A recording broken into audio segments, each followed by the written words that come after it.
writingalong.com. This is Writing 101. This is day 6, actually.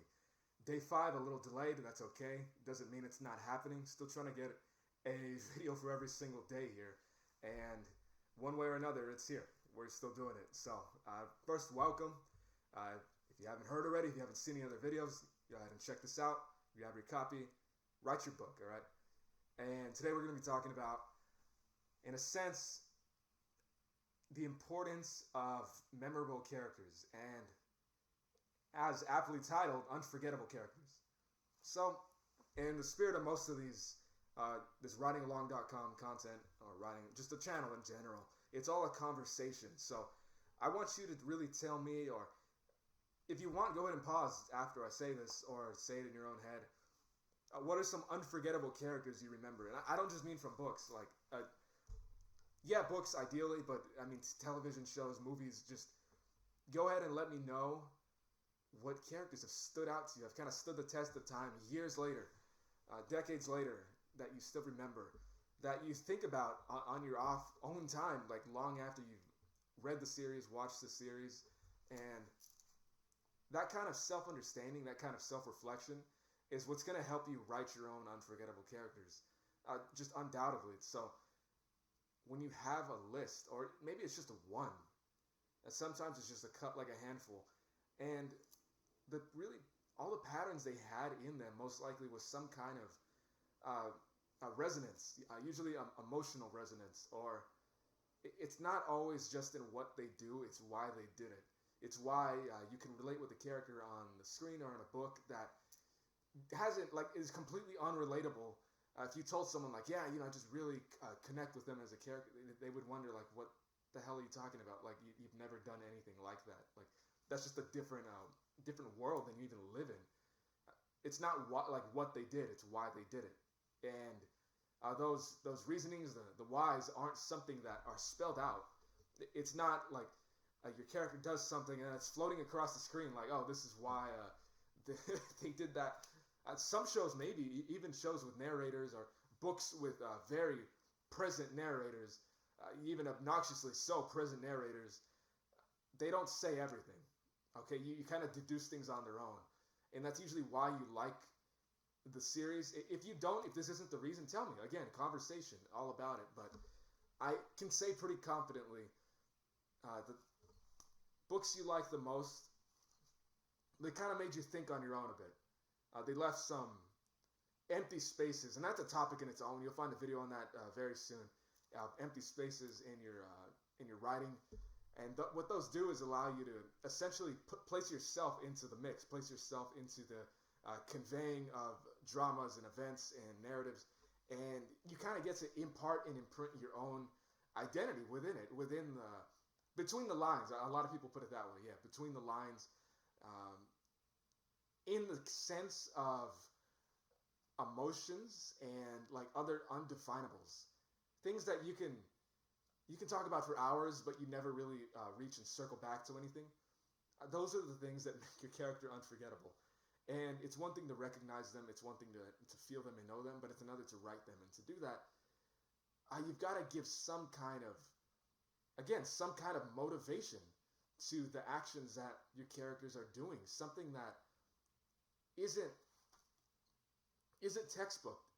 It's something that you kind of have to tap into on your own. You don't want to consult an encyclopedia or anything like, how do I make this kind of character relatable to this many people? The way you do that at such a scale, you might get a couple people, but the way you're really going to do that at such a scale is tap into the reservoir of your own brain, which is unlimited, and because of that, you have a potential to grab a hold of things that people haven't seen before. And again, a lot of stories have been told. This isn't something new. It's pretty common knowledge, all right? Now, writers, story-wise and stuff like that, they take from other places, and they bring it to their town, their context, their city, their country, their entertainment industry. And whether you like to admit it or not, all right, books, they serve as a form of entertainment. I'm talking even philosophical works, to some extent, for some people, do serve as a form of that, as just, a nice way to pass the time, something that kind of excites and illuminates things within the reader's and the audience's mind. So have that in mind, all right? You're not writing a transcript. You're not making a transcription of that which has been done before you. You're getting inspired and you're taking it and making it your own. And the way to establish that kind of uniqueness, it does come from yourself, all right? That part you can't fake. It does require a certain kind of connection between your own brain, your own mind, and your own emotions that you have to break down on your own. And in the process of writing, it could just get broken down. Like you don't have to schedule 15 counseling therapy sessions or psychoanalysis sessions for yourself. Save yourself the money, save yourself the time if that's your intention here. It'll come to you when you're writing, and you'll feel it. And just don't push away from it. Don't think you don't have to engage and indulge in it a bit. You're gonna find that when you're writing your characters and you're giving them certain actions, give them your own action, give them your own reasons. Even if it's stuff you'd never do, even if it's stuff you've never really, you've never been in a criminal syndicate, internationally, if you're really exploring genres and you're going into a magical realism or something, you've never, concocted your own physical cauldron or you get what I'm saying, But why did they do it? What drove them there? They're trying to accomplish something with it. Answer that with your own kind of self.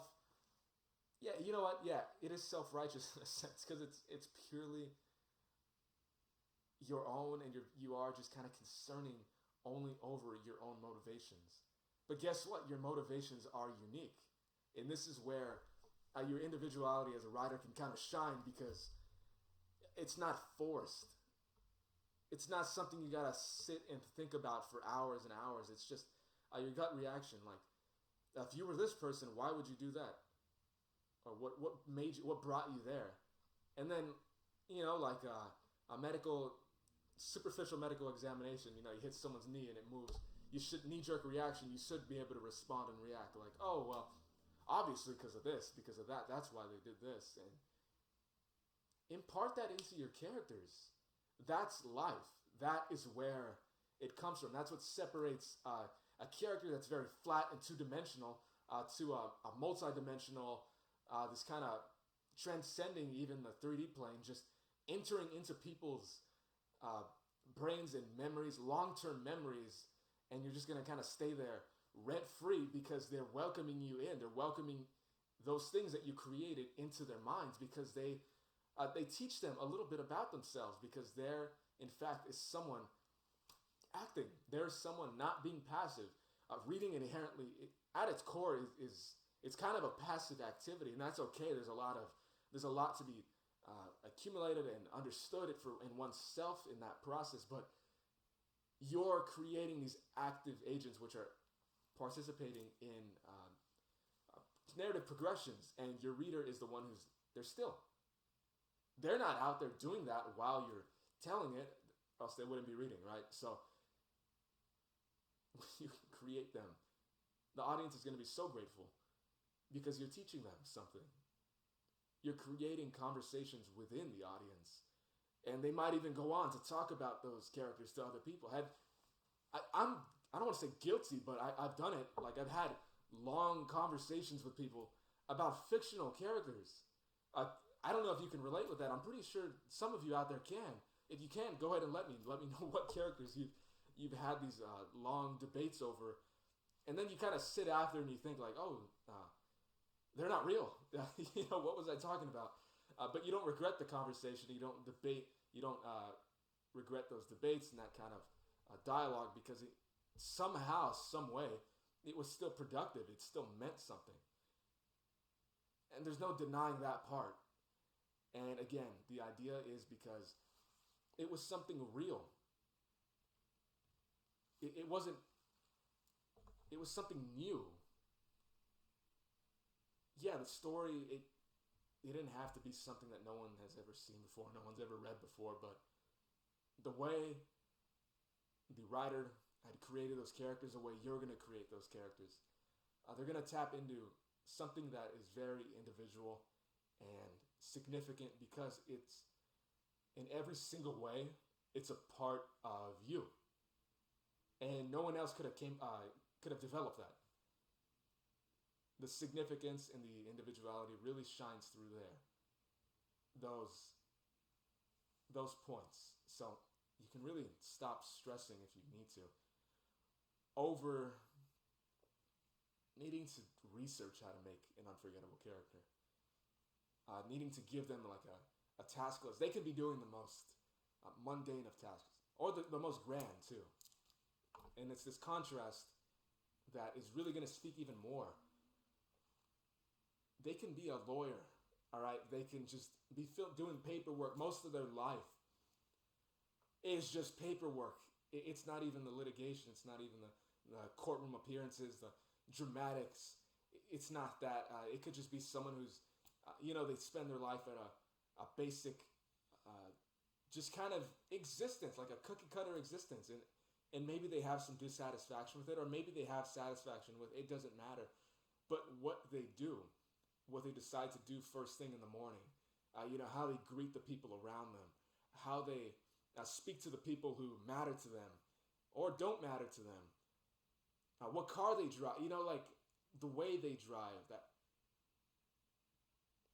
why they sought out something new, that kind of thing. It doesn't require a whole host of complexities or preconceived ideas to make your character unforgettable. You don't want to make your character try too hard, and if you do try too hard, it's going to come across, and you're just going to have this character that's not really, they're not going to, on the page, they're not going to be likable. And that's not the sin, that's not the problem. The biggest problem is they're not going to be real. And it's ironic, right? Especially if you're writing fiction. It's fake.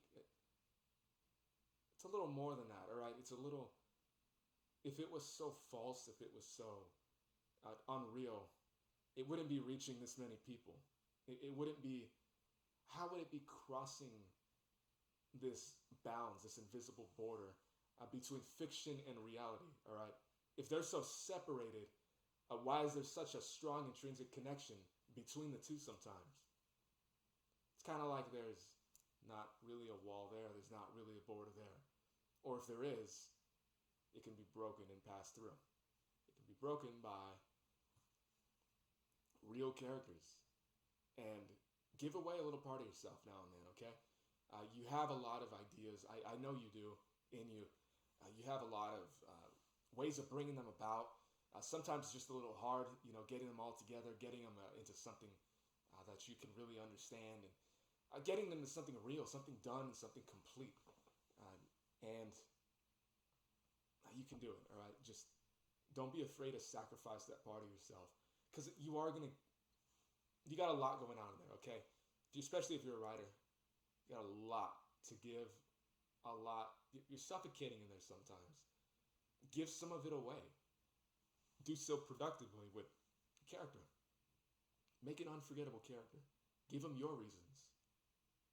Give them your personality. Doesn't mean it's the core of who you are. It doesn't mean, especially if you have this insane character or something that you don't want to have a resemblance to yourself, but imbue some of yourself into it. Otherwise, you're going to come up with just this. I'm picturing this creature that someone would create that is just different parts, different bodies, and just kind of stitched together. And you know what I'm talking about, right? That's how powerful this reference is, right? The creation of Dr. Frankenstein, right? We gotta reference some things like that sometimes. If you don't know what that is, go ahead and look it up. But I'm pretty sure most of you know, right? It would be like creating that monster, but without ever giving it that electroshock of life. You can do that. You can stitch together people. But if you don't give them and impart a little tiny piece of yourself into them, they're never going to walk. They're never going to think, see, breathe. They're never going to reach your people. They're never going to reach your audience. So, thanks for tuning in to this episode. It's a little, just a tiny bit longer than the usual ones, just a tiny bit longer. As always, check out How to Write a Book in 30 Days. Write your book, all right? Your daily reminder. Write your book. You got no excuses. All right, I'll see you in the next episode.